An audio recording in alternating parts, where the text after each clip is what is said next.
Selamat pagi semuanya. Hai anak-anak SD Pelangi Jimbaran, bertemu kembali di channel SD Pelangi Jimbaran. Pasti anak-anak semua sudah siap ya untuk belajar di rumah untuk hari ini.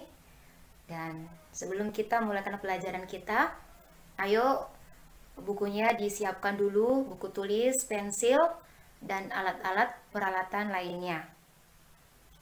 Oke, kalau sudah semua, baik, sekarang silakan menyimak materi pelajaran yang akan ditayangkan dalam video berikut ini.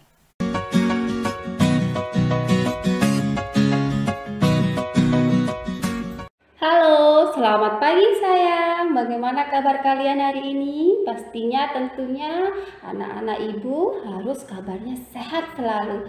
Tetap semangat ya kita dalam belajar. Oke, kita akan masuk di subtema kedua tentang isinya pertumbuhan dan perkembangan tumbuhan. Berarti kita membahasnya tentang tumbuhan. Tapi di sini kita akan belajar pembelajaran kedua dan pembelajaran ketiga.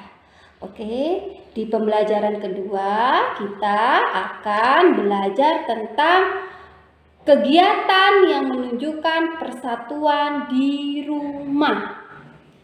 Ya, silakan halaman 105 ya, anak-anak buka 105-nya, dibuka dulu. Oke. Kalau sudah dibuka, buku temanya disiapkan, alat tulisnya siapa tahu nanti ada yang penting kalian kasih garis bawahi, dikasih tanda.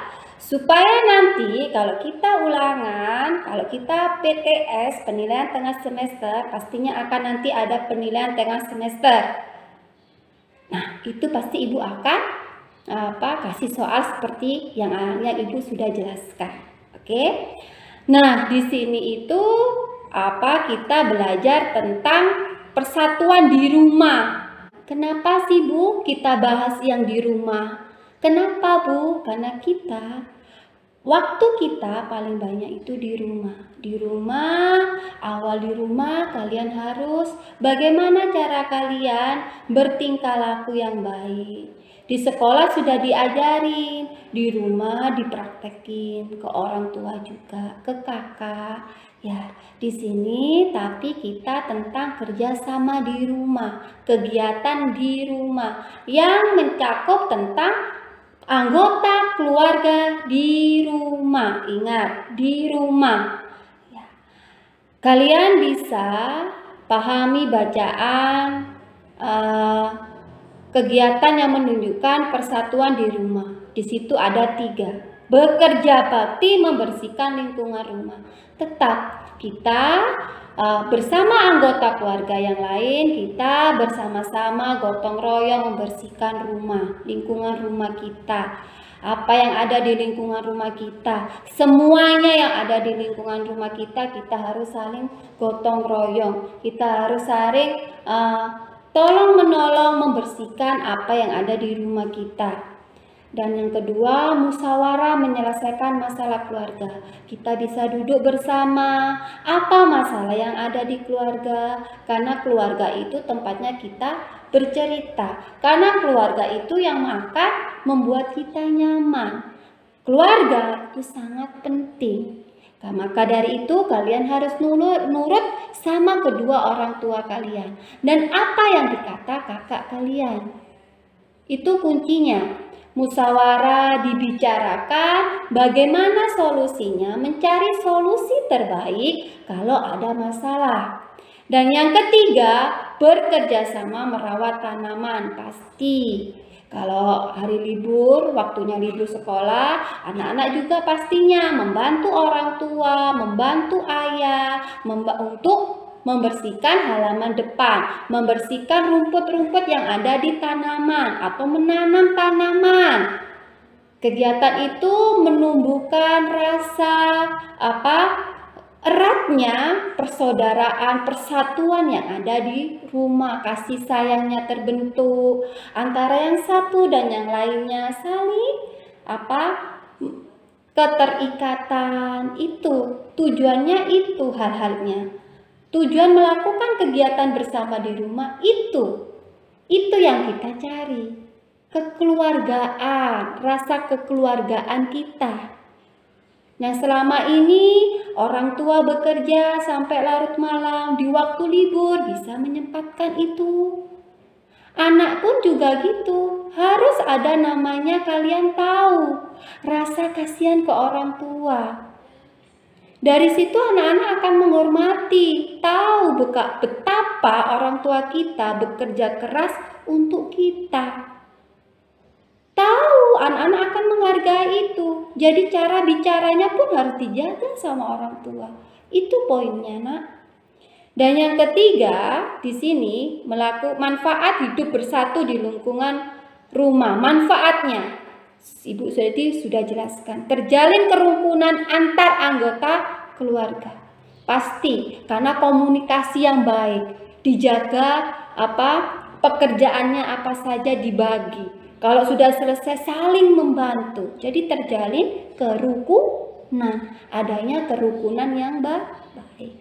Yang kedua, pekerjaan cepat selesai jika dilakukan seluruh anggota keluarga. Pasti kerjaan yang berat kalau kita gotong royong dikerjakan sama-sama pastinya cepat selesai. Contohnya kalau di kelas, waktunya kita bersih-bersih kelas.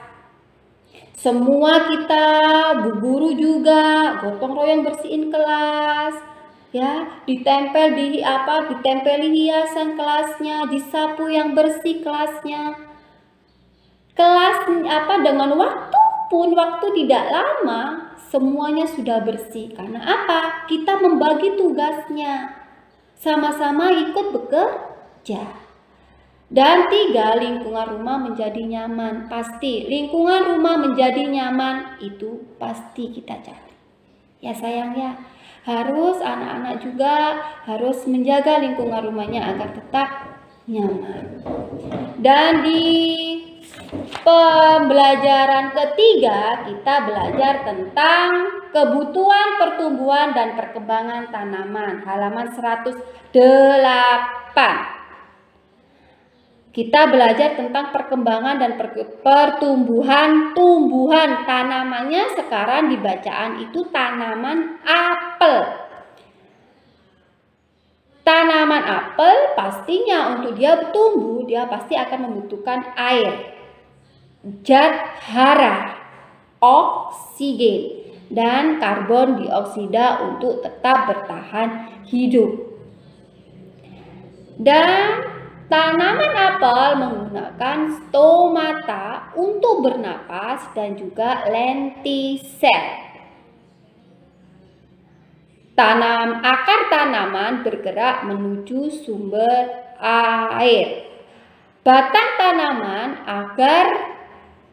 akan bergerak menuju ke cahaya matahari. Tanaman itu kalau ada sinar matahari, secara rangsangan dia akan bergerak ke cahaya matahari. Itu loh, tumbuhan itu bisa seperti itu. Makanya dinamakan juga makhluk hidup. Dia mengerti. Oh ya, dia akan arah geraknya akan bergerak batangnya itu ke cahaya matahari. Cahaya matahari sangat sekali dibutuhkan oleh tumbuhan.